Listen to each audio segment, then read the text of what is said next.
welcome everybody. This is the CareerFoundry info session on becoming a UX or UI designer. We will get started in a few minutes, but as people join the room, maybe you'd like to start off by putting in the chat who you are, where you're from, which of the two programs, UX or UI, most interests you. I am Mike McCullough. I'm the head of the Career Services Department here at CareerFoundry, and with me is one of my fantastic team of career specialists, Sammy Gardner, who's joining us from Tucson, Arizona tonight. Hey, guys. So we will, as I said, we're just going to hold on for people to finish joining the room, and then we'll get started in a couple of minutes. Sweet. We already got some folks in here. We got Stephanie from Chicago. We got Lucy in Berlin, David in Cleveland. Awesome, awesome. We got Manchester, mighty Manchester up in here. Ooh, Dalton from Brazil, living in Germany. We even got a New Hampshire person. Wow. Is that the Granite State or the, I forget what they call that one. It is the Granite State. You know what? I saw Copenhagen go by. Nice, awesome. We got some Floridians here. We got Paula in Mexico. Welcome, Paula. Ooh, we got Lithuania. You know what? In high school, I did a report on Lithuania. I don't remember too much, but welcome, welcome. Awesome. It's great to have everybody. Ooh. Okay. Awesome. Yeah, we got the Berliners up in here. What? And it looks like a lot of folks want to do UX, but we have a couple of them who are interested in UI. So that's really cool. Welcome, guys. Okay, so we will get started now, I guess. Looks like we got, like I said, a fair number of people in the room. This is being recorded for people, so the recording will be available later. As I said, we will talk a little bit about who CareerFoundry is and what we do, what are UX and UI, why you might want to become a UX or UI designer, a little bit about our platform and our curriculum, and then we'll talk about the kind of support that we provide to our students during their entire experience with us. And then at the end, we will answer as many of your questions as we have time for. So I'm going to pass it over to Sammy to start off for us. Awesome. Thanks, Mike. So let's talk a little bit about CareerFoundry. Now, I've been working with CareerFoundry for about 4 years now. And during that time, we have helped a lot of people change careers and transition into tech. So right now, it's hard to imagine that we're at 2000, because I kind of remember when I knew everybody's name, but we've been growing and growing with our network of students, graduates, mentors, tutors, and career specialists and employer partners. So we have been training people from scratch in the fields of UX, UI, web development, data analytics, and we have been putting our heart and our soul into making sure that they are ready for a job at the end of it. So that's a little bit about CareerFoundry. It's a company where there's a reason why I've been here for 4 years. I really do enjoy the community. Now, why you guys are here is not necessarily because of how great CareerFoundry is, even though it is, but you're here because you want to know more about UX and UI and how to transition in that field. But before we get into that, it looks like Chuck can't hear. Chuck, can you hear me? Everybody else in the chat room, let me know if you can't hear. Looks like we got some other folks. Mike, check that out to see if it's just okay. So anyway, while we make sure that Chuck can hear, we'll continue on. So what is UX design? So UX is what makes the interfaces useful. You might have noticed when you've gone to a bad website and you're getting lost in the website and the links aren't working, or it just kind of looks janky, you might have come across bad UX. Now, CareerFoundry is all about making UX better. It is making sure that the interaction that the user has with a product or service, making sure that it is as intuitive and easy as possible. That is UX design. Now, the cool thing about UX design is that this concept is actually filtering into a number of other careers and industries, but I'll get into that a little bit later. Now, what is UI design? Because we always hear UX, UI as if they're interchangeable. And that's not quite it, even though they work very well together. Now, UI is what makes the interfaces beautiful. So we're talking about the topography. We're talking about the balance of it. We're talking about making sure that the visual and interactive elements of a product interface are easy and beautiful to use. So though that's going to be UI. The UX is a lot of the research and the conceptualization and the testing, and the UI is really what most of the users are going to engage with. So why do you want to become a UX or UI designer? Now, for a lot of you guys, you're here because you want a creative job that you will love. There's other reasons to be a UX UI designer. It is in tech and it is a growing field, so high demand can mean high pay. It's a flexible career path. Now, I mentioned that before, that the human-centered design, user-centered design that's actually going into a lot more fields than you would actually think. I have seen roles for UX design in marketing universities. So it's a path that actually dovetails quite well with other fields. And actually, for some of you guys, you might be like, some of our students have made horizontal moves into UX design while staying a teacher or marketer.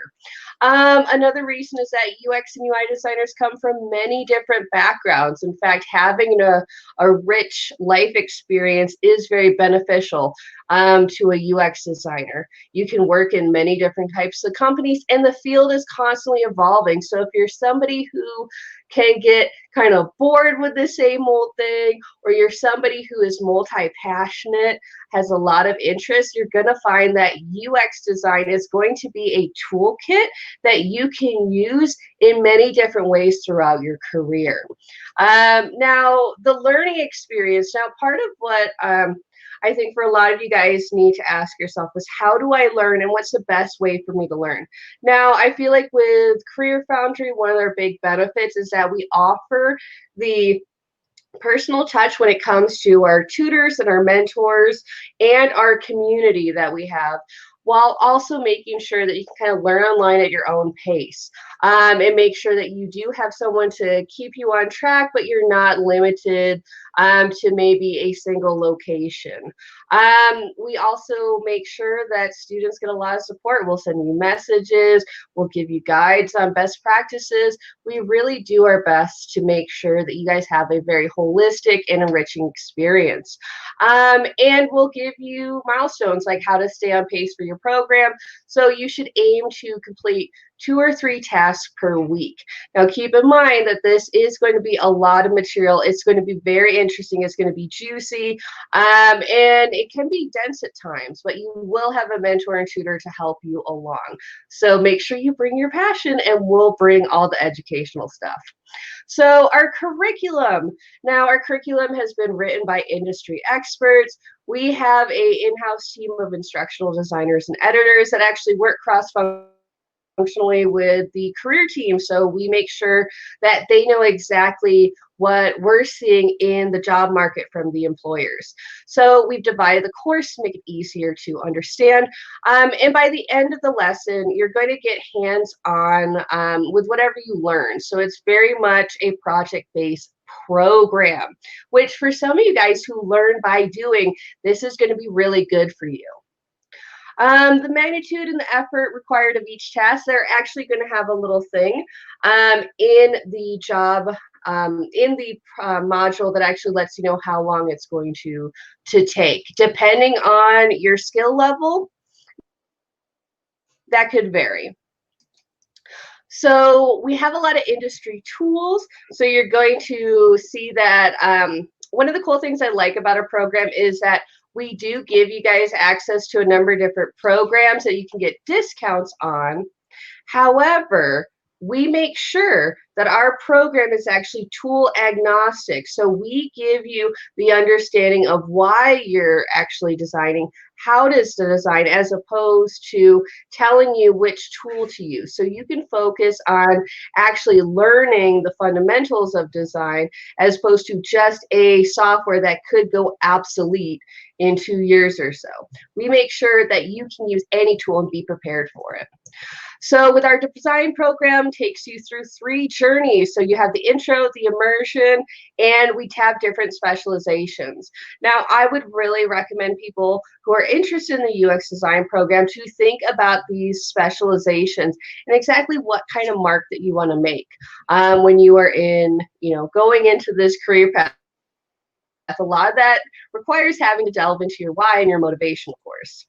Now, you're going to have a bunch of projects. Now, we're going to have you do projects in the course, and you're going to have a mentor and a tutor and a career specialist who are going to keep talking to you about different projects and different ways for you to grow your skills, because your portfolio is going to be king in this job hunt. Now, with our UI design program, kind of similar, you're going to have the intro, you're going to have an immersion period, and then we're going to have different specializations. Both of these specializations have been kind of chosen and curated as an option because these are some of the niches that we're seeing growth in right now. Voice interface design and front-end dev. And of course, you're gonna have plenty of projects, and they're gonna be beautiful. That's what we're going here for. That's what we're going for here, guys.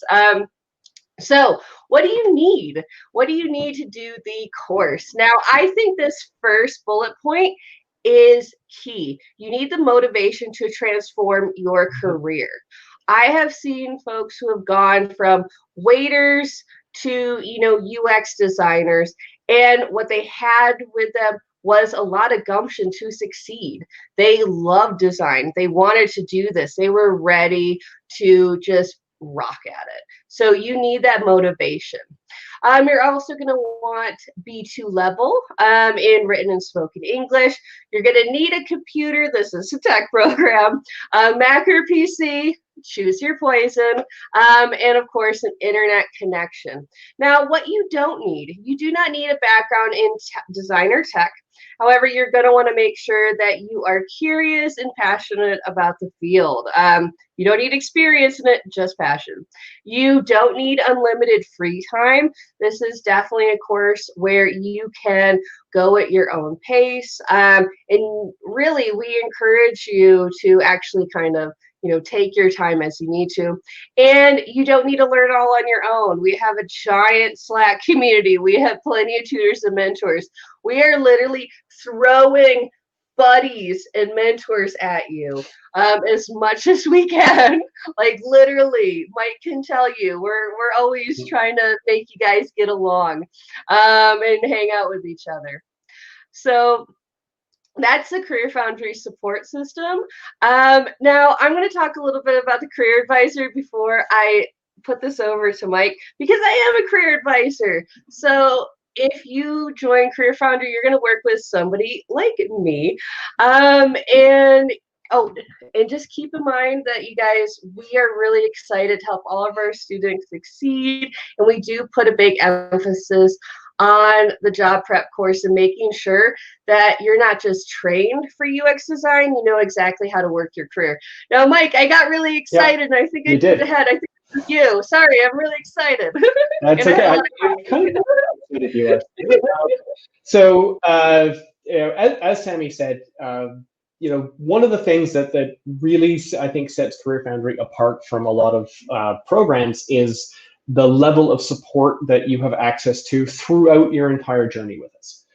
So your first point of contact is your career advisor, who is the person who can answer in more detail questions that you might have about how to get signed up for the course, which program is best for you, talk with you about, again, what the costs are and how we structure our payments, etc., how to enroll. So they're there to guide you through your first interaction with us in getting started. That's what your career advisor will do with you. And Once you are enrolled in the program, then we have, again, like I said, a whole team of people who are invested in your success. The person that you will find a lot, that you'll have a lot of contact with, of course, is your student advisor. And in the career services team, we work really closely with the student advisors because they help students figure out how to manage both doing the course and the rest of their lives at the same time. So they're there to make sure that you stay engaged in the program. They answer questions that you might have about, again, your timeline. They're there to help resolve any issues that you might have with your tutor or mentor, and to, again, resolve any problems that you have with using the platform to do your learning. So that's your student advisor. During the course of your program, be it in UX or UI, you're going to work with two people who are industry professionals. The first is your tutor, and they're the person that you will interact with at the level of evaluating the tasks that you submit. They will provide you with feedback within 24 hours on whether or not what you've produced meets the standards that are expected. And they communicate with you chiefly through the platform. As I said, these are people who are working in the industry, so they have an understanding of what the level of skill necessary is to be successful in this field. Alongside your tutor is your mentor. Your mentor is someone who is a senior industry professional, so they're someone with a number of years experience. They're there to give you some career advice, make sure that, again, your portfolio as a whole document or as a whole artifact is presenting the right mix of skills and passion that is going to draw the eye of professionals within the field when you're doing your job search. They're there also to help you understand concepts if you need a little bit more help to get the idea of what each individual task is about. They can speak with you directly through video calls, so you can book a call with them. They will provide you with a video review of your portfolio pieces at the end of each of the achievements, which are the larger kind of project-oriented pieces that you do. Just to go back to the curriculum for a little bit. So our curriculum is broken up into what we call project-based learning. So each thing that you do is oriented towards learning a real-life skill that is what is demanded in the industry. So each task is breaking that down into a discrete chunk, and then those tasks join together into what we call an achievement, which is an end product, essentially, or an end piece in your portfolio. Now, in your intro course, for example, you do the basics for a specific app, and then in your immersion course, you do a number of different pieces that go together towards a whole finished product at the end, and each of these is a particular part of the design process. As I said, your mentor is there to help answer questions that you have about any particular part of this, and they are also there to give you an evaluation at the end of each achievement, and they will give you feedback within 48 hours. So those are your mentor and tutor. Those are the professionals who you're going to be working with to learn the material during the course. Alongside the mentors and the tutors, of course, is you're going to be part of a huge student community. We use Slack within CareerFoundry as a student community platform. We have lots of different resources and online events, and for example, our newsletter as well, to help people stay connected, because we know that remote learning can be a new experience for people.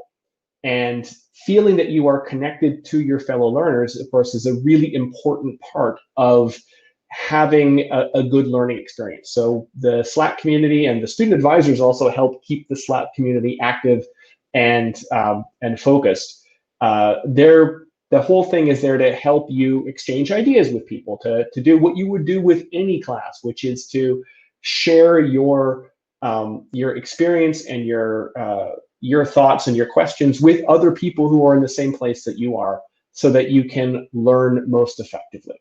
So we have the student community, and then this is the part that is probably most relevant to Sammy and I, because this is the career specialists, right? So as part of your experience, you're able to opt into our job prep course, which is just like the programs, broken down into tasks, which are the fundamental parts of the job search process.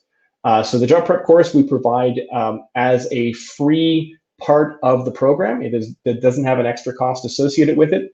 And it's there to help make sure that when you are finished with your program and you are out into the job market, that what you are presenting to employers and the way that you're presenting yourself is going to help you get that job that you want.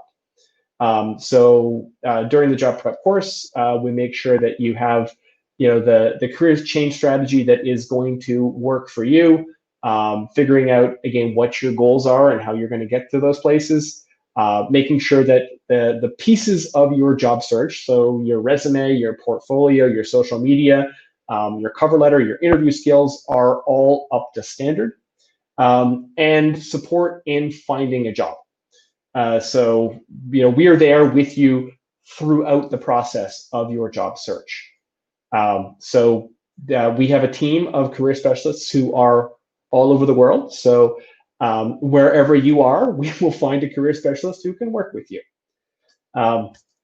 And part of the reason why we have the career services team is that CareerFoundry offers a job guarantee. The job guarantee is that we will help you to find a job within 6 months of graduating from your program, or we will refund your tuition.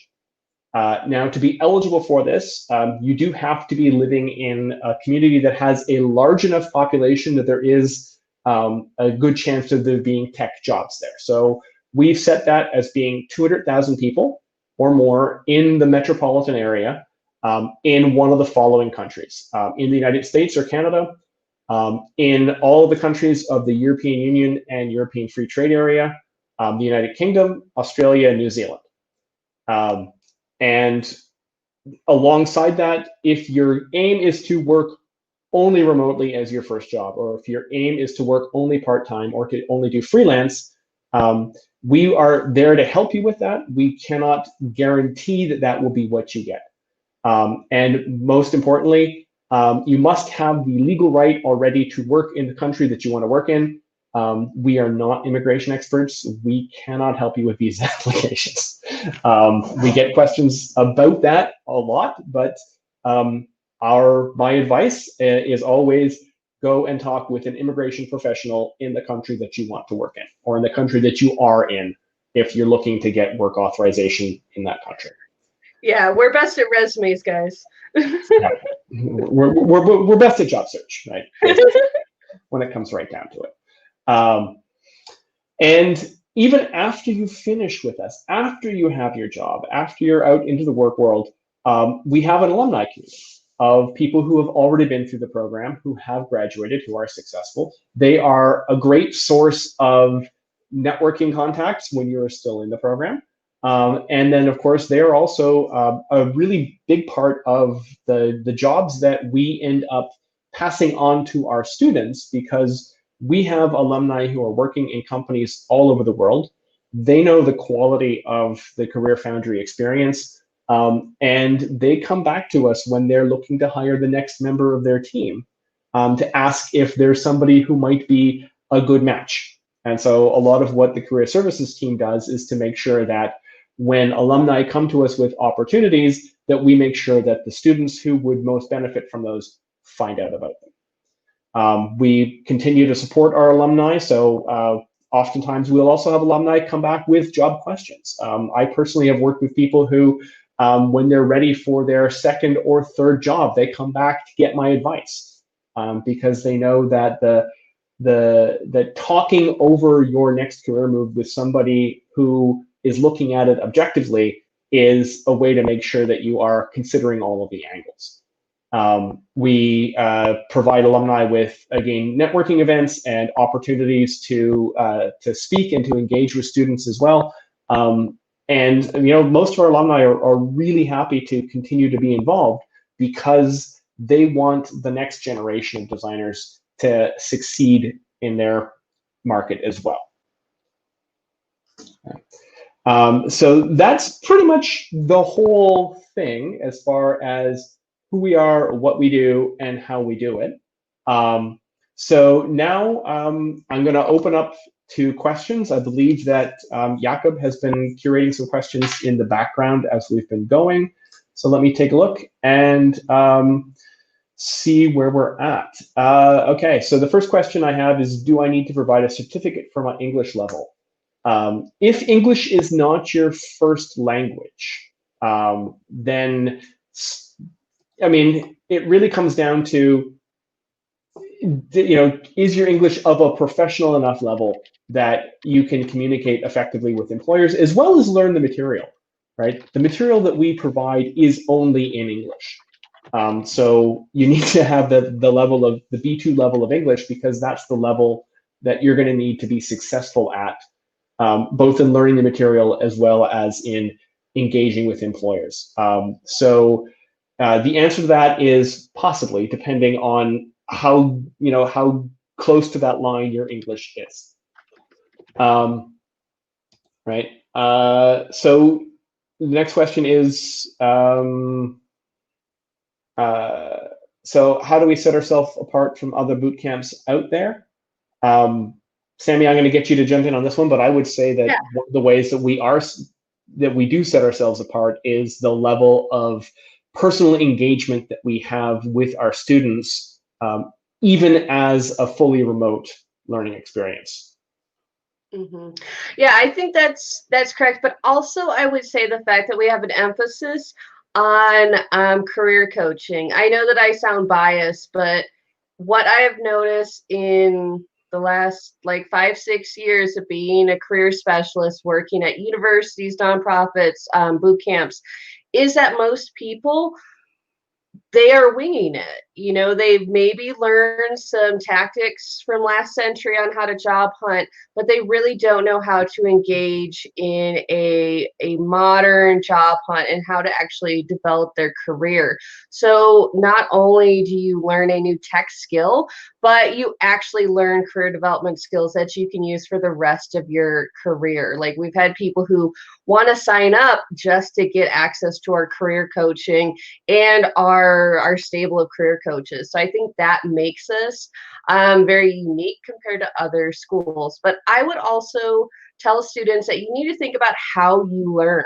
A lot of times people want, a big flashy difference, when sometimes it's just maybe the modality and how they share the curriculum, and you have to figure out, am I somebody who maybe learns better if I'm watching a video? Am I somebody who learns better if I'm reading? Do I learn better with projects? Do I need this? Do I need that? So ultimately, you're going to have to look at yourself and think, how do I learn? And that is going to be, in some ways, a bigger difference. But I mean, our career coaching is the best. I'm just going to throw it out there.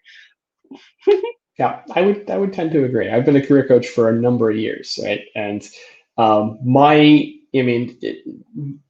philosophy as a career coach is always that we are there to help you learn how to do it yourself. We're there to push people sometimes a little bit outside of their comfort zone, in order to make sure that they are presenting the best possible reasons for why they are well suited to the jobs that they're after. And that's really, again, what we focus on, as both as a company and also, like I said, as the career services team. The next question is, so after this training, can I also interpret my designs into code? If what you mean is, can you actually code the app? If you have the coding skills, yes, you could. The specialization, the front end design specialization, is again at the level of, can you create your designs on a web page? If you have the actual web development and programming skills to create the app yourself, yes, you could. But the focus of both UX and UI is I once heard it described as user experience design is like the architect, is that it's their job to figure out how the building is going to work and how it's going to function in terms of how people move through it, how people are able to access different parts of the building, etc. That's user experience design. User interface design is the interior designer. How does the building look? And the web developer is the engineer. How does the building actually be created, right? So they are different skills in that sense. The next question is, can you pick UX and still specialize in UI? Again, the UX for UI or the UI for UX designer specialization is there to give UX designers, again, the skills in visual design and in UI design necessary to be able to move things along in the process.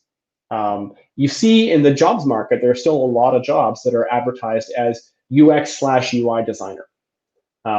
And what that essentially means is that we want somebody who understands how to make this function well and also look good, right? So this is why we provide the UI for UX designer specialization. If your talents lie more in the realm of visual design and making things, again, visually appealing and able to point people in the right direction based on how things look on a platform, then you might be better served by starting off with the UI design program as the program that you're doing if you really want to specialize in UI design. But yes, you can take the UI for UX specialization to give you that grounding in visual design that allows you to work with the visual designers on creating something which is also visually appealing. Anything we can recommend to stand out from other boot camps? I think that's the same as the question before, so I'm going to skip past it. Can you recommend a way to contact CareerFoundry alumni to ask about their experience? Yes, I'm going to tell you guys a really big secret to investigating any school. If you go to LinkedIn and you type in CareerFoundry, you're going to see that there's a CareerFoundry school page. There's going to be a school page for Harvard, for any institution that you're going to come across. Now, on the sidebar, there's going to be a little link that says alumni. That is going to connect you with the most up-to-date list of any of our alumni, past and present, and you can actually message them. Like, we do have lists of alumni and stuff, and if you check out the blog, we have a bunch of actual displays of our past students. But if you want to randomly see who in your area, that's going to be a good way to do it. It's just to go through LinkedIn, and then you can search by location, course, all the works. Check to see where they're working, see what they're up to. Yeah, say hey. Yeah. What if I'm not sure about UX or UI? I would say book a call with a career advisor. They will be able to, in a lot more detail than we can do in an hour-long webinar, talk to you about more of the differences, and again, to ask you individual questions about where you feel your strengths lie. Yeah, and I would also suggest that you could also check out our short email courses. Sometimes it's better to actually try a thing, learn a thing, and then you can make a decision that way as well. Do you need a college degree to join? No, you don't. It's one of the nice things about this kind of field and this kind of industry is that while having a degree is helpful, it is not mandatory. This program is structured to help you acquire the necessary skills and competencies to do the job, right? Now, again, a lot of companies might expect you to have a degree, but when it comes right down to it in tech, having a really good portfolio, so again, making sure that you are doing the absolute best work that you can all the way through the program and coming out with a well-polished portfolio is what is going to bring you to the attention of employers. So no, you don't need a college degree. We do not require a college degree for the job guarantee either. The next question, which platform is mostly used in the industry? So our programs are what we call platform agnostic, which means that they are designed so that you can use them with either a Mac or a PC. I have a personal preference. I'm definitely a member of the Apple community, but in the industry, it is becoming increasingly irrelevant which platform you're using. Though, right, for a long time, the design field seemed to be very Mac dominated, but now a lot of the tools are again platform agnostic, so you can use them on a Mac or a PC. So it really just comes down to company culture at that point. But I don't think that it's going to be a deal breaker for any company, or at least it shouldn't be, that, oh, you've always used a PC, we only use Macs here, so no, we're not going to hire you. Because part of what learning is, and this again comes down to the idea that we provide you access to tools, but the tools are only that. They are tools. They are not the skills. Is that you're learning how to learn. You're learning how to acquire proficiency in something new on a very rapid basis. And that really is what gets people jobs, right? In 10 years, the programs that or the tools that people are learning for user experience design will have been completely replaced, right? So it's not about what tools are you learning. It's about how do you learn to learn, and how do you take on the challenge of learning a tool that maybe you've never experienced before in a situation where this is what you have to do. People do this all the time. And this is something that I think many people forget about as part of their job search, is that when you first learned how to use a computer, you didn't know how to use a computer before you learned how to use a computer. You learned how to do it, right? When, I grew up using, WordPerfect, not even Word, right? WordPerfect. And I'm now on my third word processing tool, right? Because they all have a lot of similarities, but they're all a little bit different. And it's about saying, it's not about saying, this thing isn't exactly the same as what I'm used to, I can't use it. It's, this thing is a little different, let me figure out how to use it as I go along. That's what it takes to be an effective professional, right? That is the thing that gets people jobs, that makes people noticed, is their willingness and their ability to stretch themselves. And I think too few people talk about their learning experience as an example of overcoming challenges, and as an example of how they would apply those same competencies of learning and of problem solving to their actual job. That's what makes people successful in job search. All right, next question I'm going to give to you, Sammy. Wondering about the realistic prospect of achieving freelance or part-time work in UI. Okay, now this is super realistic. Like, we have plenty of students who actually start freelancing before they graduate. It's part of what they do to make sure that they can fill out their portfolios, to network, to get a little extra money in their pockets. So it's actually pretty realistic, like, to start freelancing. There's also plenty of short-term contracts out there with recruiters. We often find with some of our newer students that they do end up finding these sort of contracts with staffing agencies and everything. Some of our students have gone into making their own design agencies and generating their own clients. As for part-time, there's probably a number of them. It's you can definitely, if you start freelancing, like, set your own hours. I'm a freelancer with CareerFoundry, with some universities and stuff like that. And after a while, like, you get good at your job and enough people, you can kind of set your hours. So it didn't take me long. Yeah, the one thing I would say is that anytime that you want to freelance or that you want to take on a side gig that you're working on alongside your regular job, is that it requires a level of self-motivation and of, for lack of a better term, hustle that you have to have in order to be able to do this. I always tell people there's a reason we call it a job hunt and not a job gather. And that is doubly, if not triply so, for freelance and part-time work. Is that yes, you can get it. We have tons of students who during their program are out there building their connections, making the first encounters with people, and they're getting offered freelance work, they're getting offered part-time work that they're doing alongside.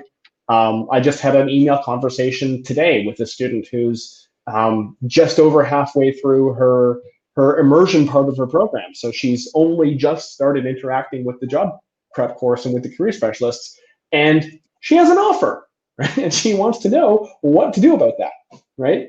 And that's because she has been building her connections and building her job search strategy alongside her experience with us. Yes. The thing that you always have to keep in mind is that, it is a competitive world out there. It has always been so. It will always be so. Right now, it's a little bit more competitive than it was before, but this too shall pass. But it is never an easy thing. It is always a thing that you have to work at. If you want a job, you have to work at it. Mm-hmm.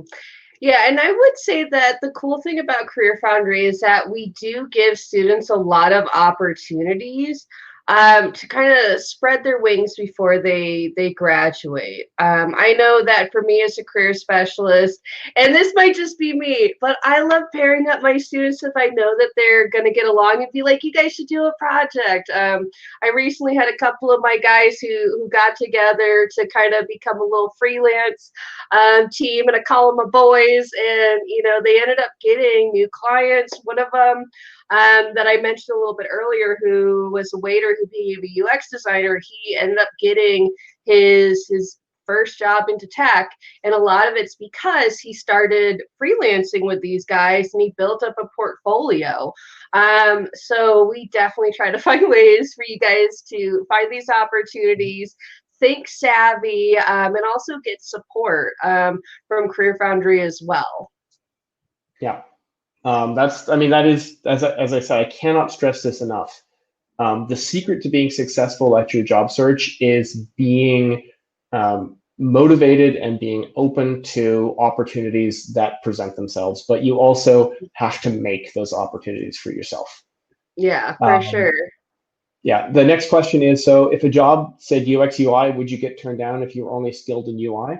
Well, the nice thing about CareerFoundry programs is that the UX design course, has the opportunity to do enough UI design that you can do UI as part of your job. And the UI design program has enough UX built into it that you can do UX. But this is about where is your passion, right? Are you a visual designer? Are you a structural person? Where do you want to go with it? We've had people doing the UI design program who've gotten UX UI design jobs. We've had people get UI only jobs. We've had people discover that what they really like doing is research and getting UX research jobs.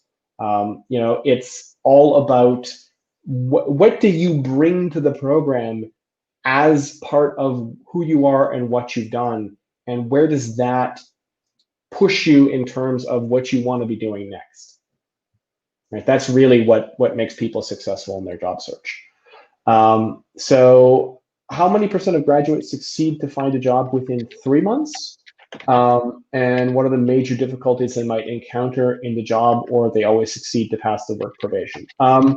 So that's a couple of different questions. I would say that I actually calculated the average time to job for this quarter the other day, and that was 55%, 55 days was the average time to job for people who graduated 6 months ago, and so their job search guarantee came up in the third quarter of 2020.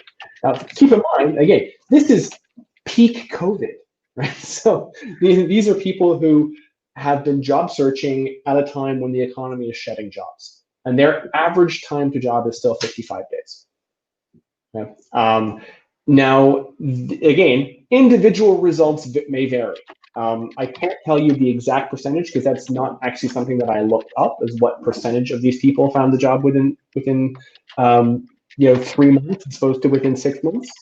And one of the other things is that our job stats constantly evolve as I find more people who found a job and just didn't tell us about it. Yeah. Happens all the time. Happens all the time. This is something that any career coach or any career development professional will tell you, is that getting your students to tell you about their success is one of the most challenging parts of the job. But yeah, we do have people who tell us about their success because they're so happy as well.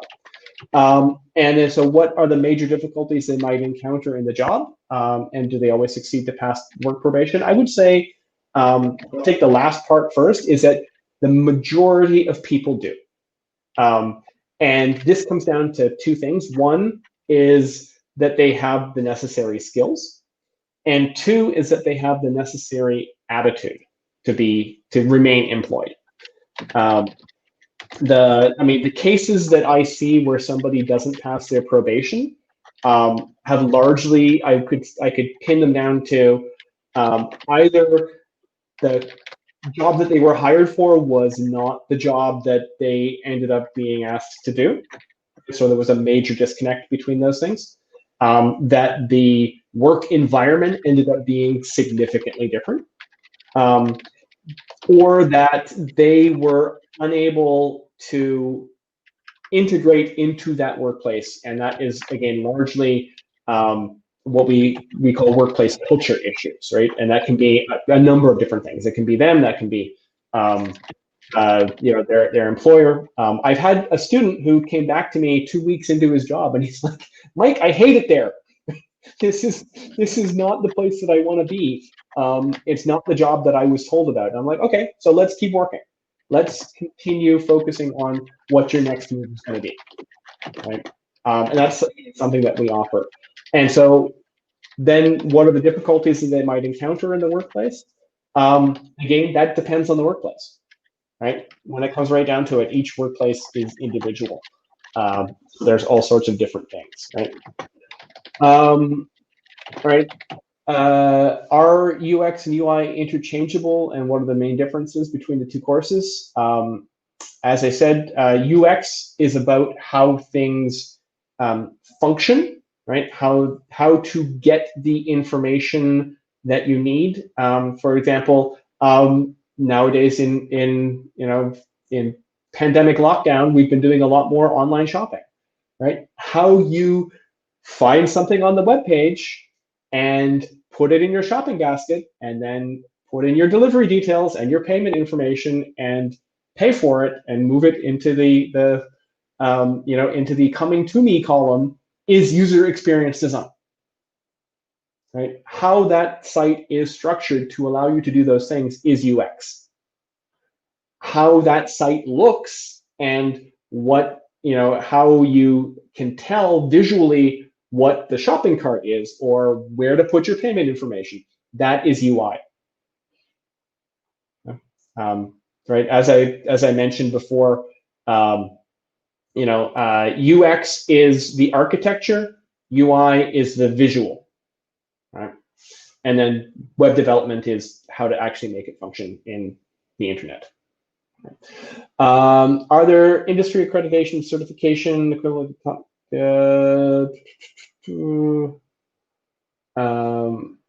There aren't really industry-wide standards for UX, again, or UI. What we are teaching in the program is a way to approach design thinking, both from, again, a structural and a visual perspective. Most people who are senior leaders in UX now didn't do a UX program. They did some other program. They did human-computer interaction, which is the granddaddy of user experience design.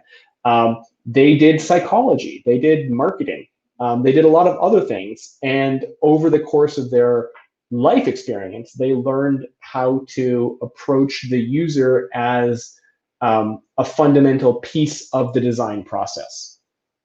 Right. So there, again, like I said, I am not currently aware of quote industry-wide standards on these. Is background, basic understanding in coding needed to become a UI designer? And how closely do they work with developers? It's nice to have, right? It is nice to have at least some understanding of coding. It's also nice to have at least some understanding of coding as a UX designer, because then you end up creating things which your engineering department will look at you and say, thank you, we can do this, as opposed to, this is going to take a lot of work. So it is helpful to have. It is not mandatory. It is, again, a skill that people learn on the job of what is realistic, what is doable, what is what is nice to have, what is mandatory.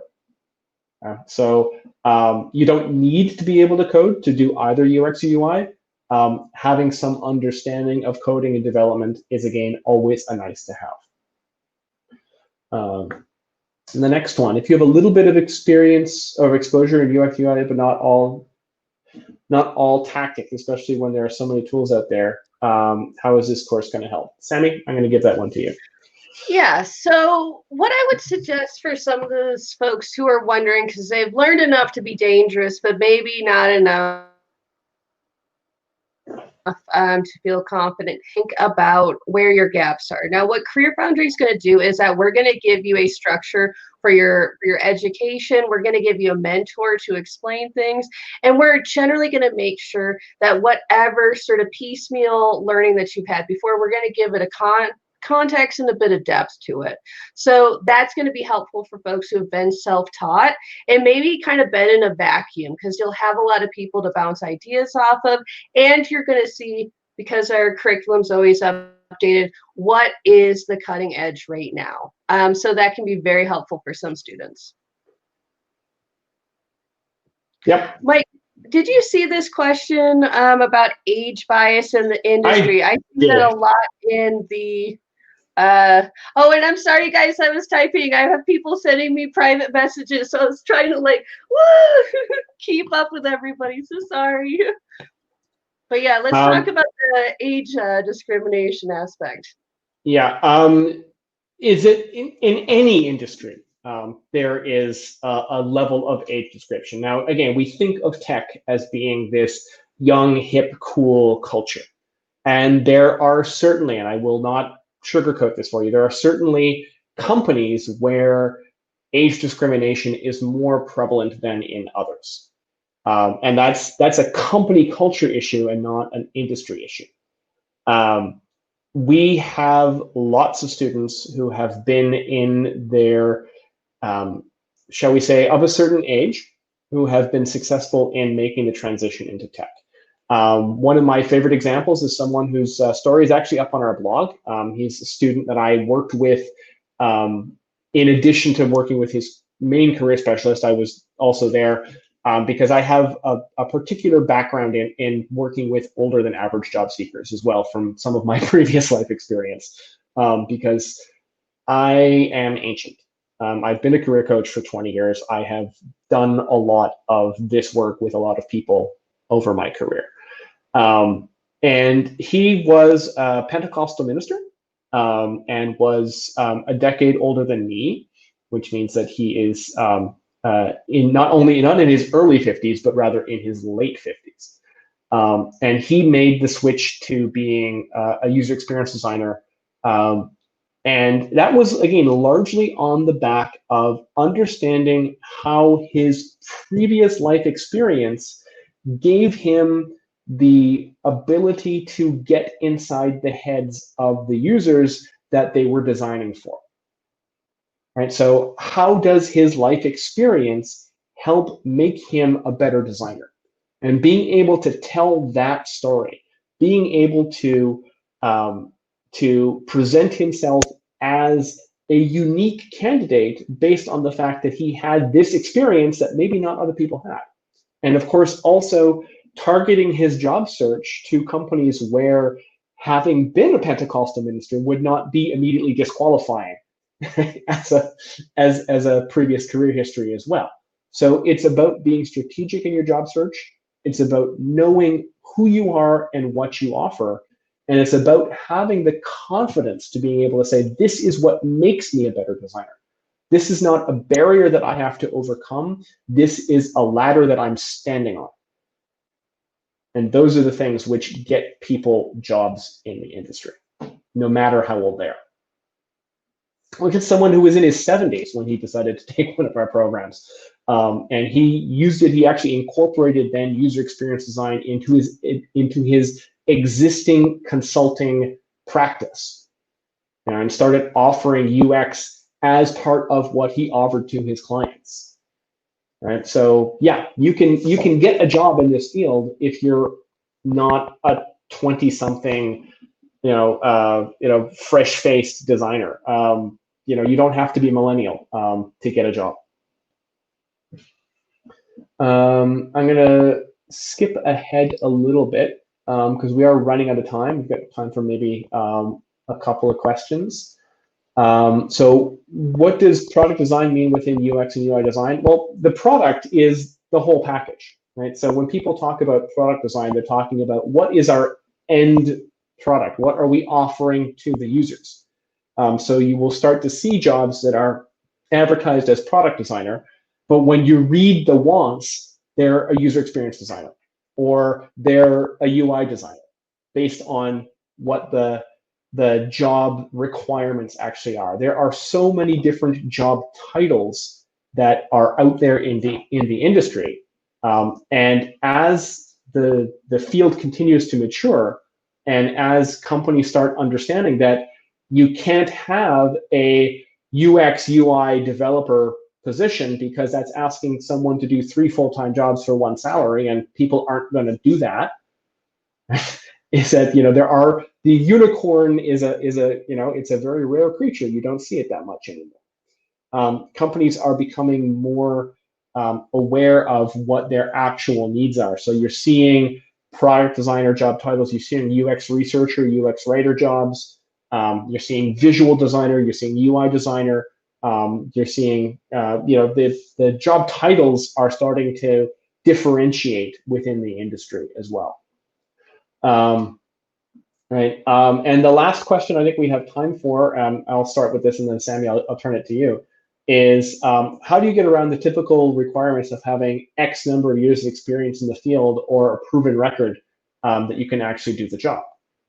And I would say that part of that is, like I said, understanding what you bring to the table, not just in terms of this program that you've done with CareerFoundry, but also how that meshes with your previous experience, right? What did you do before, and how does that relate to being a good designer? What did your projects teach you about how to approach design and problem solving? What have you done with the products or the projects that we've presented you with as part of your learning?